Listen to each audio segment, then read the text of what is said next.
We're coming to you from the Radford Studio Center lot in Studio City, right over the hill from Hollywood. This is the place where dreams are made, legends are born. She lives right next to me, so just so you know, I can't shake her. George and Julia, megawatt talent, together again on the big screen. Hello and welcome to The Lot. I'm Suzanne Marques. Their new rom-com has already made more than $70 million overseas, and we were there for the U.S. premiere of Ticket to Paradise. George Clooney and Julia Roberts walked the fuchsia carpet at the Regency Village Theater in Westwood, adorned with orchids and palms to represent Bali, the setting for Ticket to Paradise. Amal Clooney breezed down the carpet and entered the theater after posing for photos so the co-stars could do their interviews. Their chemistry unmatched. You know, I dressed up for you guys. Thank you so much.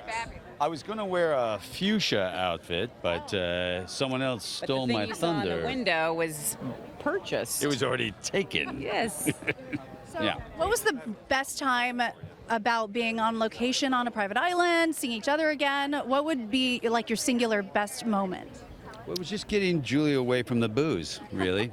I just knew you were going to go low. Yeah, I went low. And you know what I was going to say? No, you were saying I was going to say when our kids met each other. Oh, see, she went nice. Yeah. Now I feel bad. And then George's kids were saying, do you remember this? They were like, Auntie Juju, where are your friends? I said, they're not my friends. They're my kids. Oh, I know. Yeah, Remember? they thought they were your friends. Because they're so tall. Just like family, and in Ticket to Paradise, George and Julia play a divorced couple who team up and travel to Bali. Oh, come on. You've got to be kidding me. Excuse me, ma'am. I need to sit somewhere else. We used to be married. Worst 19 years of my life. We were only married for 5. I'm counting the recovery. To stop their daughter from making the same mistake they think they made 25 years ago. I just really want to kiss you. Caitlin Deaver of Booksmart and Dopesick fame plays their daughter. I've learned so much from them. I learned from their professionalism and their kindness and support on set, and I just really admire the both of them, and I have admired them for so long that it feels like really crazy to get to learn from them and, you know, be 3 feet away from their face and get to just collaborate with them. So how'd you like Paris so far? Emily in Paris star Lucas Bravo plays Julia Roberts' love interest, and he's used to filming in glamorous locations, but this film checked all the boxes. So what was it like being on this terrible location, terrible actors? You know, rough days. You have to wait and wait for better days. It was just as good as it gets, I feel like, you know. And so we were kind of pinching ourselves with Kaylin, Billy, and everyone. Try not to get too accustomed to this kind of setup, because it doesn't get any better than summer, December, Christmas, Australia, private island, George and Julia. And if anybody knows how to have a good time, it is George Clooney. And the movie star goes way back with Drew Barrymore. She told me she once had a rebound makeout sesh at one of George's parties. So Drew, tell me about this problem you have with handsome men that are funny. Drew and George go way back. On the show, she talks about George being there for her when she was going through a divorce. I got so drunk while we were making Confessions of a Dangerous Mind, I made out with Waldo. So, yeah. That's what I remember. Yeah, I remember. Waldo is like George's best friend, and like they work together. And then, yeah, the next day at work, I was like, cool. Because like everyone's just so cool, you know? We were in Montreal. We were all stuck up there together, and you had just gone through a divorce, remember? And you had just come up there, and it was an emotional time for you. And so it was really, it felt like incumbent upon us to make sure that you were going to be okay. I love that George can also just speak so candidly about the things we go through in life, you know? Birth, life, death, marriage, divorce, all of it. It's like that is the human experience. And so when people tiptoe around it and eggshell it, it instills why we should be taboo and embarrassed about these things. Yeah, he seems like if you're starting to feel any shame, it's like it's not allowed in the conversation. It has to leave the room, which I love. What did you think when you met her? Well, it's funny. She came to the house in Como with a friend of hers to visit. Uh-huh. And immediately I was like, but the funniest thing is, Brian Lord, my agent, called Brian me, forever. and he had just met Amal and some other thing, and she said, yeah, I'm going to go to Como with a friend of mine, and he said, and he called me up and he said, there's a girl coming to your house that you're going to marry. And I was like, you're an idiot. You know, that's not going to happen. And then in comes the mall. And we stayed up all night talking, and then Oh, really? I started writing her You wrote her? a bunch of letters. Like on pen and paper? Yeah. We still write letters. You still write letters? We leave them on the pillow.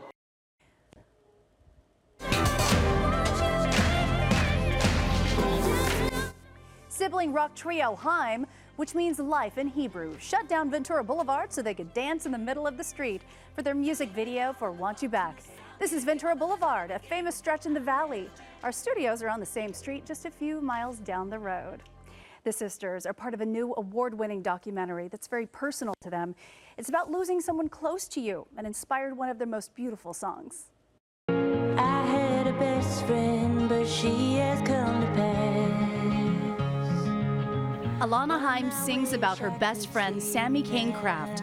She was killed in a car accident and her organs were donated. The song Hallelujah is featured in a new award-winning documentary short about her best friend's life, titled Let Her Live. It's by filmmaker Frankie Kraft, Sammy's brother. Take me to that place. Sammy and Alana had a lot in common. They were both musicians and actors. Alana recently starred in Licorice Pizza. I'm not gonna forget you. Sammy starred in Richard Linklater's 2004 remake of The Bad News Bears. The award-winning filmmaker executive produced this film too. Frankie and Alana walked the red carpet together at Raleigh Studios in Hollywood at the premiere of the movie. Sammy, when I think about it, I don't want to get too emotional because today has been a very emotional day already. But I say it in the movie, but she really was or is my everything. And the fact that her heart now lives on in another person, and I just actually got to meet the heart recipient, which was a very emotional. I didn't realize how emotional I was going to get, but this movie is so important for just not only just us to heal, but for other people that are going through the same thing. It took me a long time to decide to touch this subject or use something with my sister, and luckily I had people like Alana and her family to support me and care for me throughout the whole thing. In the film, Frankie faces his grief in a cross-country trip with the destination of meeting the recipient of his sister's heart. Yvonne Payne came to the premiere to show her support and her gratitude for the priceless gift of life. George and Julia will have company at the box office in the form of Dwayne "The Rock" Johnson. He's getting in the superhero game with Black Adam. Entertainment Tonight was with the star, and Kevin Frazier joins us now with the story. Hey, Kev. Suzanne, you know, Dwayne is no stranger to massive blockbusters, but with Black Adam, the newest entry in the DC universe, he could hit another level. Here we go. This could be your biggest box office opening ever. How does that sit with you? The moment I start to read that headline, I'm like, nope. I can't see it. I can't see Can't it. see it. I get that way. I get a little jinxy. I kneel before no one. There's a new era in the DC universe, and it begins now. And it begins with Black Adam. That's a reflection of listening to the fans. Okay. And that's also a reflection of something big. Black Adam is an anti-hero who's accidentally released after 5,000 years in prison. Dwayne's first costume was padded, but he ripped it all out because it covered his hard-earned physique. What was your girls' reaction to seeing you in Black Adam's costume? They absolutely love it. They're 6 and 4, and even though I can't show them the entire movie, I'm going to show them some of it.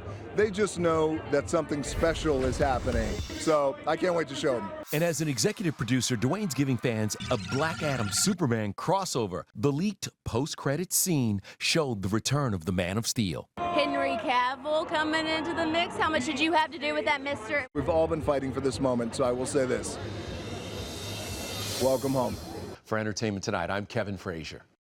A pair of A-list funny men are breathing new life into Charles Dickens' classic A Christmas Carol. There was this little sick kid. What did they call him? It was Tiny Tim. No. Sweet kid, one crutch. No. Little Larry. No, Tiny Tim. Micro Mike, super small Steve. It isn't even Halloween yet, but up next, we're getting into the Christmas spirit. Where you can come in and get hair extensions and feel like Kim Kardashian at a lower rate. And a glow up without the cost of a glam squad. Up next, where influencers are getting big hair at a small price.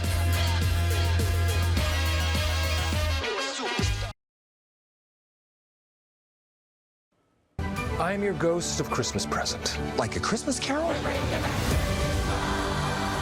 What do you think I'm going to be all intrigued by what's behind the door? Not even a little bit curious? Ryan Reynolds and Will Ferrell team up for a modern take on a Christmas classic.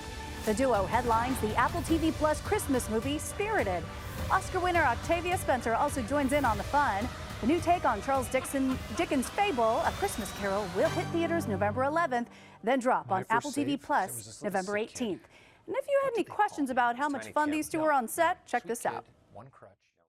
I could be brown, I could be blue, I could be violet sky, I could be hurtful, I could be purple, I could be anything you like. I could be brown, I could be blue, I could be violet sky, I could be hurtful, I could be purple, I could be anything you like. I could be brown, I could be blue, I could be violet sky, I could be hurtful, I could be purple, I could be anything you like. I could be brown, I could be blue, I could be violet sky, I could be hurtful, I could be purple, I could be anything you like. I could be brown, I could be blue, I could be violet sky, I could be hurtful, I could be purple, I could be anything you like. I could be brown, I could be blue, I could be violet sky, I could be hurtful, I could be purple, I could be anything you like. Gotta love it. Staying with social media, content creators don't just use filters to look fabulous. One of their secrets, high quality hair extensions. We found their spot not far from our own studios in Studio City, Extension Bar LA. Quiet on set, girls. Quiet on set. I'm Madison Nicole. I'm Reagan777. Catherine Rose on YouTube at Lauren Godwin. Content creators congregate at Extension Bar LA to get their luxurious locks longer, thicker, and in any color of the rainbow. Blue hair, purple hair, I've had all the colors. So yeah, I just come to this salon and get my hair done and all vivid and bright. Lauren Godwin's fabulous fuchsia locks are part of her brand. And the one who makes her Rapunzel dreams come true, owner and founder of EBLA, Tony Hale. I am super grateful. The reason why I started Extension Bar LA is because there wasn't a place like the Dry Bar where you can come in and get hair extensions and feel like Kim Kardashian at a lower rate. Soon, she was booking content creators like Reagan777, who went viral, twisting and twirling for the camera.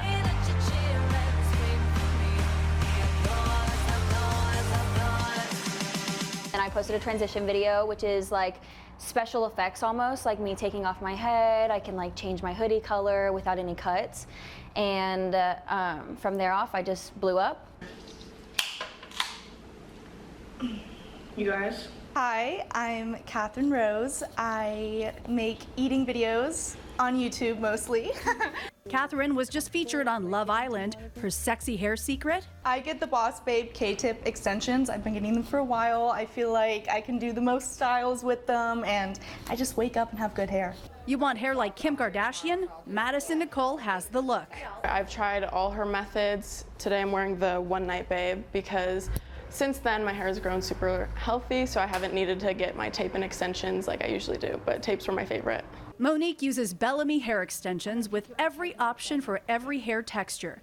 But her real secret to success, she loves her clients and loves what she does. When I first started doing hair, I talked to a mentor that said, what do you love to do the most? Because what you love to do the most is what is going to make you the most money. I want every girl to feel like $1 million when they come in. So it's like my girls, my influencers, they sit here and hang out because I'm like the mom of the salon, and the girls love just coming to hang out. Coming here and stuff, it feels like a family, not just a salon, so yeah. Taylor Swift never ceases to surprise fans with her upcoming album drops, and 2022, no different. Did you ever have someone kiss you in a crowded room? And every single one of your friends was making fun of you. Up next, how Swift's brave decision to reveal so much of herself to her fans has people viewing her with a newfound respect. I'm Chris Holmstrom. Coming up on The Lot, I'm learning the fight cinematography that the stars of Bullet Train perform. So find out how I compared to Brad Pitt's performance. And The Lot's Chris Holmstrom tries his hand at being Brad Pitt's stuntman.